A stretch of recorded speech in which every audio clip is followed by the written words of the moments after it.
என்னை அனுப்பின பிதாவின் சித்தமானதே என்னுடைய சீக்கிங், என்னுடைய தேடுதல் இப்படிதான் இருக்குது.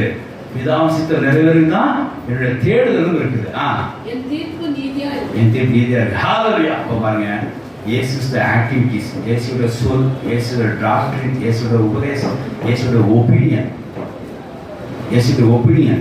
அப்படி இயேசுவோட வில், அதாவது அவர் செய்ய வேண்டிய நினைக்கிறது என்ன, எல்லாமே அவர் தேடுதல் எல்லாமே தேவனை சார்ந்து, எதுவுமே சுயமா இல்லை.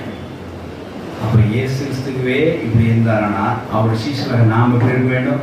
பிதாவை சார்ந்து இருக்க வேண்டும். எல்லா இடத்துக்கும் பிதாவை சார்ந்து இருக்க வேண்டும். We should depend all the things on any occasion, any circumstance, and we should depend upon the Lord only.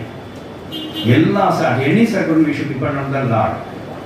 ஆனால் நம்முடைய டிபெண்டன்சி எப்படி இருக்குமா? நம்ம இப்போ இயேசு, அதாவது இப்போ தெய்வத்தை நம்ம, அதாவது தேவனை டிபெண்ட் பண்ணி தான் இருக்கிறோம். எப்படி இருக்குது தெரியுமா? ஒரு உதாரணத்துக்கு பாருங்க, வாசிக்கலாம். நம்ம எப்படி இருக்கிறோம்? மத்தேயு